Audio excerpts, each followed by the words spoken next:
Alright, y'all, so now I'm going to show you some of these DH through lines, and I'm going to show you a lesson that I believe will represent some of these through lines. So at the Digital Education Hub, we try to make sure all our tutorials cover at least some of these things.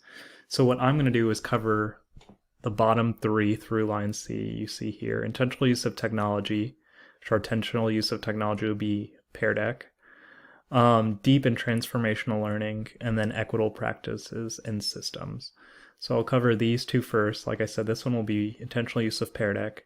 Then I'll show you a lesson that I believe is deep and transformational learning. You guys have learned about the iceberg. This was one idea I came up with last year while teaching that I thought was really deep, touching the iceberg, deep part of the iceberg. But again, I didn't get this approved by all the faculty at the Digital Education Hub, so who knows? So first thing that I did, and let me go back and show you how I actually got this resource. So, I wanted to, and I was teaching math, and I wanted to teach a lesson on data analysis, and I saw that the census and the US government actually had some teaching resources. So I went to this link, I typed in census teaching resources, and I got actual teaching resources from the US Census. And these ones are actually updated than the ones that I used, because just even last year they were still using the 2010 census, but now they have 2020 census and all new lessons. And so I focus on grade 9 through 12 and making data speaks to math. So I'm going to pick this one and show you guys this one. And so they have always a download teacher version, download student version, and the teacher version really goes through an explanation like you can see here. And let's see what the student version looks like. Kind of more of just what the lesson would be. So we can take a look at this here real quick for a little bit. First, it has students try to pick a certain statistic or percentage below here that they want to focus on, either percent in poverty, number of female-owned businesses, minority-owned businesses, etc., etc. And then find that statistic for the whole US, then for the state, and then for cities, and then create a infographic based off the data they just collected here. And so an infographic would be like some sort of visual representation of the data in which they will present to the whole class. Cool. And so here is kind of like a project that you could just that I thought was great. And to me, hit this through line of deep and transformational learning, where it was taking a concept from math and I think really applying it to a real world skill.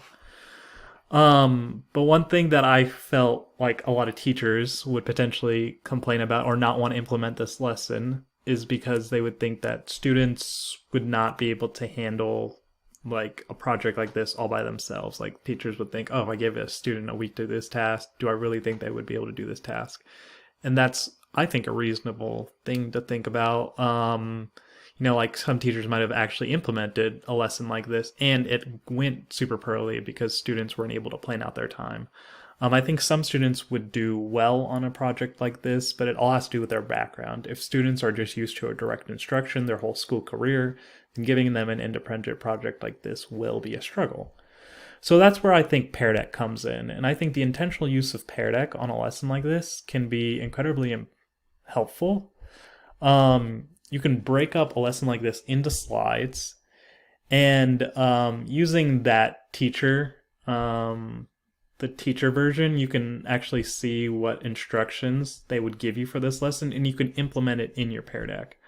So, for example, they talk about in that teacher version maybe showing students how to physically find this data that they would need to find here on the quick facts. So, if I go back here and I click on this link, quick facts, and then pretend I picked the focus of minority-owned businesses, then maybe I could show students a demo on actually how to do that. So I can go to this quick facts, select a fact, go down to businesses, minority-owned.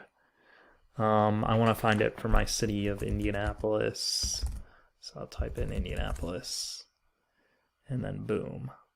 And sometimes when you do this and show students a demo, you can hit things that they might get confused on. Like, for example, whether I type in Indianapolis or the zip code for Indianapolis, it still shows the exact same thing. It doesn't show anything different when you type in the zip code. So students might potentially get confused on something like that. But by doing that demo, we're able to put that out in the open at the very beginning. Let's look at this next slide. It says, with your group, make an infographic. The teacher lesson definitely hits infographic, as that might be a term that's new for students. So you could explain what an infographic is, really going into some infographic examples before having students do something like this, which I think would be very helpful. Another great thing about a Pear Deck is you can make the lesson harder. Like, I could see some people complain about this lesson. Oh, what math are students actually doing? Well, like, for that example, minority-owned businesses, maybe you can make students find a percentage, and then students are dividing based off that U.S. Census statistics. So with the Pear Deck, you can add more to the lesson than you already had, which is another great feature about it. Great. And so that's connecting to two of our through lines, intentional use